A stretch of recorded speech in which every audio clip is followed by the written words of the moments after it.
owners are, they're 50-50 on the season. What's the point? Players have already done reduced salary. There's no fans. There's liability of essential workers.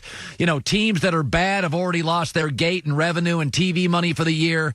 And then LeBron came out and said, this is nonsense. This is nonsense. So it felt like to me, Chris, some owner or exec, probably an owner, that watches CNBC, a billionaire, broke ranks a little, and then LeBron came out to put a Band-Aid on it. What did you make of the stories yesterday?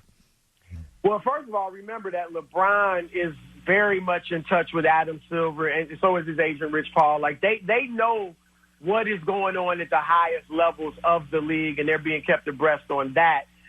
People I've talked to around the league, most people do want to play, executives, players, owners. However, what the feeling is that these are probably owners of bad teams. And understandably so. Like, if your team, if you're Sacramento or Phoenix or a team that has no chance of getting into the playoffs, or if you even start in the playoffs, you have no chance of winning, do you really want to put together, do everything you need to do and take the risk you need to take for a week, 2 or 3 weeks of action?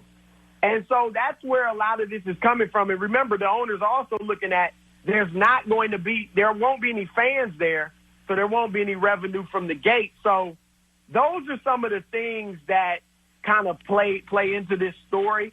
And a guy like LeBron James, look, he understands he's in his 17th year. He's 35 years old. The Lakers were playing great basketball. This is a great opportunity for him to win his 4th ring. I think it's probably his best opportunity for the rest of his career to win it. Yeah, Lakers are an old roster. They're not getting younger. It's not a good draft. They're not going to get help there, and it's not a good free agency period, and the cap's going to come down.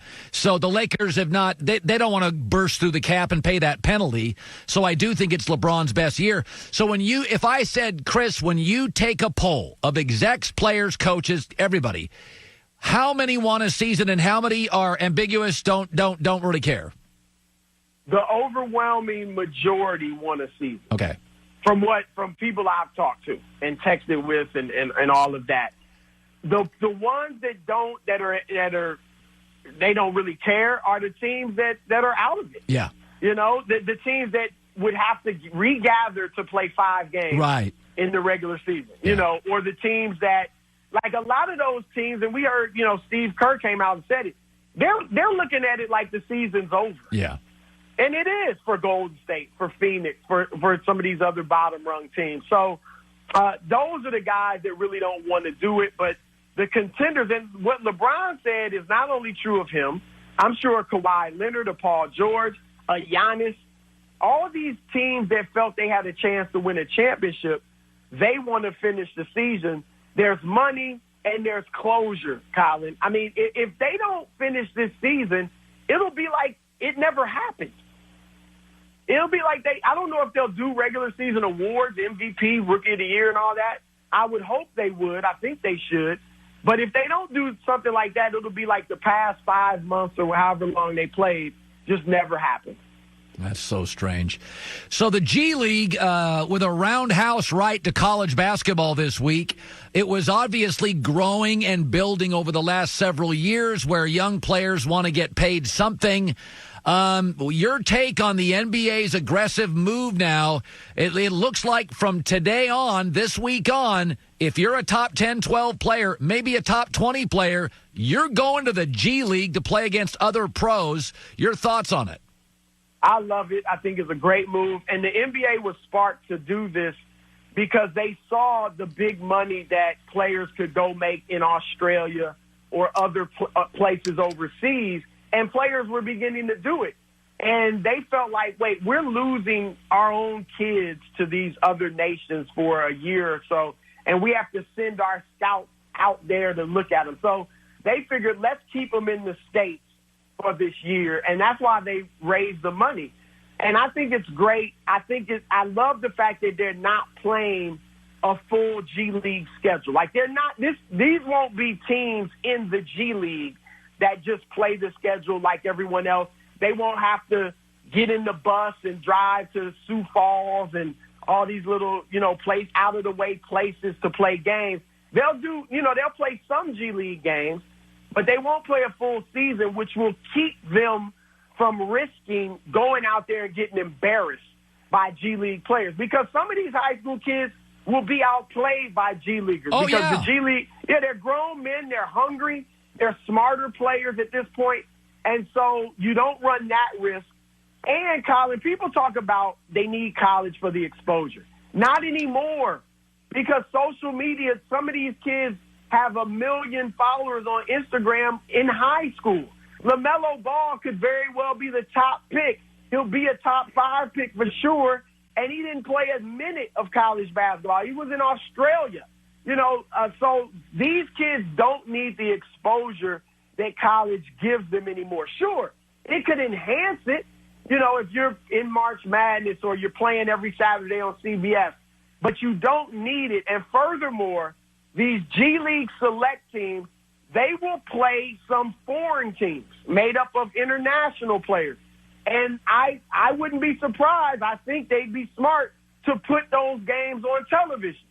So if a G League select team with 3 to 5 of the top, recent high school graduates is playing against, a team from Serbia made up of Serbian stars or wherever it may be, Spain, don't tell me people won't tune in on a Saturday afternoon to watch that. So I think there are ways for them to get the exposure that they could get in college basketball. Finally, you interviewed Isiah Thomas recently. He's taken a beating on the Jordan documentary. How does it all land for him? He's come out now to have an opinion on it. What was your takeaway when you talked to him?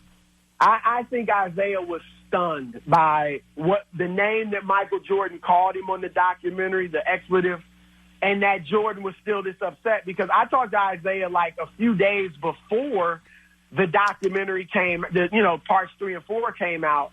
And he said, look, every time I've had an interaction with Michael Jordan over the last several years, it's been cordial. There's been no tension. He hasn't given me any indication that he doesn't like me and this and that. He said they've even, been at dinner together. I don't think it was just those two, but, they've been at the same dinner together, and there's been no problem. So I think he was surprised that Jordan went, called him the name that he did.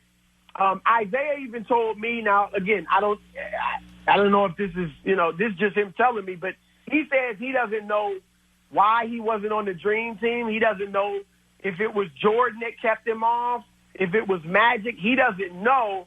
And so I think, he's very surprised at the reaction that Michael Jordan had to him in the documentary. Yeah.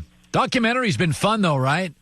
Oh, it's been great. It's been, it's interesting, Colin. Somebody sent me the whole 10-part series like a week ago, and I was like, you know what? I'm not going to watch it beforehand because I'm enjoying it the way they're putting it out every Sunday. We don't have much to look forward to sports-wise.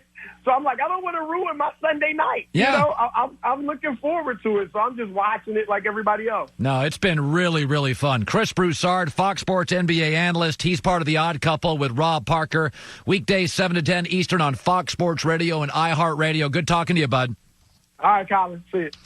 Hi, everybody. Thanks for watching. Subscribe here to get the latest from the show. Also, be sure to check out more of the best clips from The Herd or go watch a few segments from other shows on FS1.